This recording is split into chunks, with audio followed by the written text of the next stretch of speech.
Yes start.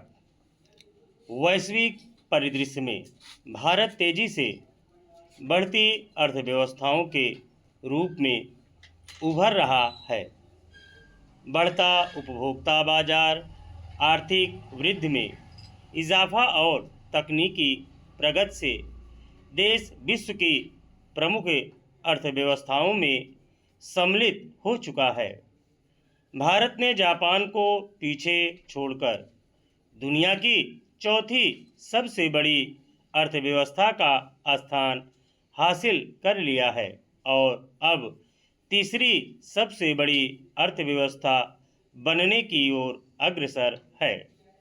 अंतर्राष्ट्रीय मुद्रा कोष की एक रपट के अनुसार वर्ष 2024 में भारत की अर्थव्यवस्था का आकार लगभग 3.7 ट्रिलियन डॉलर था। वर्तमान में अमेरिका और चीन क्रमशः पहली और दूसरी सबसे बड़ी अर्थव्यवस्था है।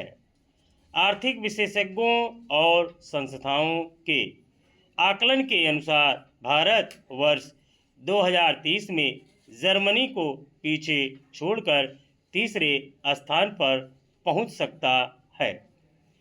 मगर इस लक्ष्य को हासिल करने के लिए भारत के सामने अनेक अवसरों के साथ साथ कई चुनौतियां भी मौजूद हैं। भारत की आधुनिक आर्थिक प्रगति की शुरुआत वर्ष 1991 के आर्थिक सुधारों से मानी जाती है। उस समय देश गंभीर भुगतान संतुलन संकट से जूझ रहा था और विदेशी मुद्रा भंडार केवल कुछ सप्ताह के आयात के बराबर ही रह गया था। इस स्थिति से उबरने के लिए सरकार ने उदारीकरण, निजीकरण और वैश्वीकरण की नीतियां अपनाई। इन सुधारों के परिणाम स्वरूप विदेशी निवेश बढ़ा, उद्योगों को नई ऊर्जा मिली और भारत का वैश्विक अर्थव्यवस्था से जुड़ाव मजबूत हुआ।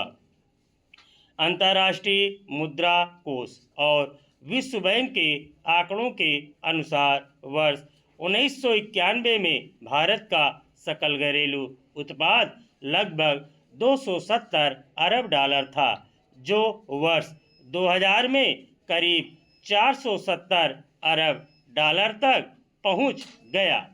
वर्ष 2010 में यह लगभग 1.7 ट्रिलियन डॉलर हो गया, जबकि 2020 में भारत की अर्थव्यवस्था करीब 2.9 ट्रिलियन डॉलर थी। इस तरह वर्ष 2024 में यह लगभग 3.7 ट्रिलियन डॉलर के आसपास पहुंच चुकी है। इन आंकड़ों से स्पष्ट है कि पिछले 3 दशकों में भारत की अर्थव्यवस्था काफ़ी तेजी से बढ़ी है। भारत की तीसरी सबसे बड़ी अर्थव्यवस्था बनने की संभावना के पीछे मजबूत आधार है। देश में विशाल जनसंख्या के अनुरूप बड़ा उपभोक्ता बाजार है। भारत विश्व का सबसे अधिक जनसंख्या वाला देश बन गया है। अर्थव्यवस्था में मध्यम वर्ग की महत्वपूर्ण भूमिका होती है।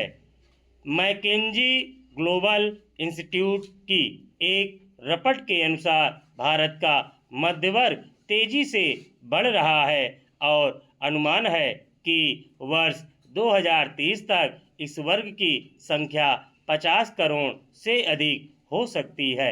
इसके अलावा भारत के सकल घरेलू उत्पाद में निजी उपभोग का योगदान लगभग 60% है, जो आर्थिक वृद्धि का महत्वपूर्ण आधार है। देश की आबादी का एक बड़ा हिस्सा युवा है। विश्व बैंक की रपट के अनुसार भारत की करीब 65% आबादी 35 वर्ष से कम आयु की है।